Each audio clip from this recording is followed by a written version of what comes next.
Hello! Since I'm an Arsenal fan, I obviously enjoy and get satisfaction out of losing all the time.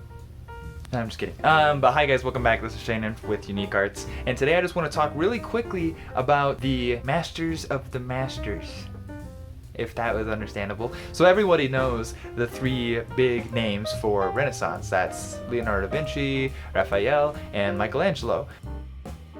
If you're aware, with any artists from that period, they were trained in workshops. And so they had masters, they were apprentices at the beginning of their career before they made a name for themselves and had their own workshops and stuff like that. For understandable reasons, those three guys are a lot more well known than their masters. But I still think it's important and these masters are worth looking at. So first things first, we're gonna look at Andrea del Verrocchio, who actually trained Leonardo da Vinci. What's interesting about him is Leonardo we think is pretty much predominantly a painter, but Verrocchio, it seems his best stuff is sculpture. And so he worked a lot with bronze. He has an equestrian statue of Bartolomeo Colleoni. I don't know if I said that right exactly. If anyone speaks Italian, feel free to correct me. Which is like a super dope equestrian statue.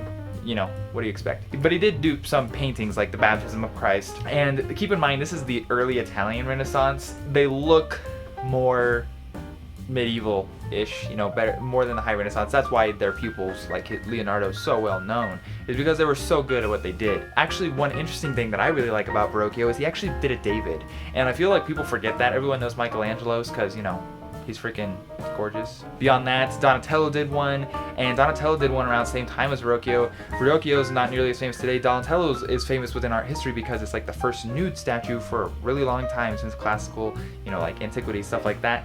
But Verrocchio did one too. He wasn't nude, but he's still really cool. And actually, I think what's also a cool bonus fact about that is young Leonardo da Vinci, probably around 13 or so, was the model for Verrocchio's David. So that's really interesting. Beyond that, we get another Italian master, early Renaissance master, Pietro Perugino. Perugino was actually a student of Verrocchio, so him and Leonardo da Vinci like went to school together pretty much, and he ended up training Raphael. And you can see this most definitely with the likes of the delivery of the keys to St. Peter, which is actually on the wall of the Sistine Chapel by Perugino. And if you compare that to the background, the sitting essentially, to the Marriage of the Virgin by Raphael, you can obviously tell they knew each other. Raphael was trained by Perugino. I think personally my favorite, Raphael is my favorite of the big three. I'm not really a big fan of Leonardo. You can like say that's blasphemy if you want to, but Raphael is like super talented. I love Raphael. But Perugino is obviously very talented as well. He did a lot of altar pieces, like a surprising amount of altar pieces. Between these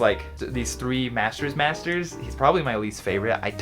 I'm not as like sold by his work, which is interesting that I think his pupil is my favorite, but Pietro Perugino, definitely someone worth knowing. I think that the delivery of the keys by Perugino is probably the most famous, obviously really famous scripture with the Christ giving the keys to the kingdom to Peter, or St. Peter or whatever, in the foreground, and then there's all this other stuff going on in the background, but it's like incredibly flat. It looks like a gymnasium or whatever without walls, and it's really interesting, really interesting. Perugino is definitely someone worth taking a look at.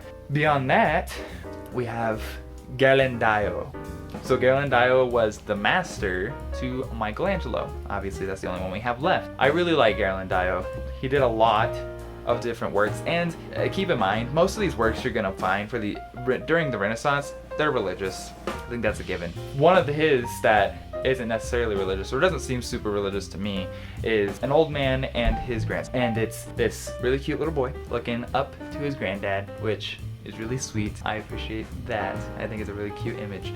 But the granddad has like this really ugly nose, which I'm probably going the way of that grandfather because it just won't stop growing apparently, you know, like what the heck. But it's a really cute image, and that's the one I remember learning about in my art history class. But he did a lot of other works. The Vocation of the Apostles is one that has this really cool atmospheric perspective, this linear perspective. I think it's lovely. But he also has another Christian theme, the Adoration of the Shepherds. This one reminds me more of like medieval stuff. It's like this, it's kind of clustered, but you have Mary with baby Jesus, and they have these really like golden disc pretty much for halos with the shepherds in the foreground. I believe this one is actually, I don't know who it is, but I believe Ghirlandaio did this, like there's a self-portrait involved in this somewhere. He's one of the shepherds, I believe, but I'm not exactly sure, to be honest. So ask your mom, I guess, or your art history professor, or if your mom is your art history professor, good for you.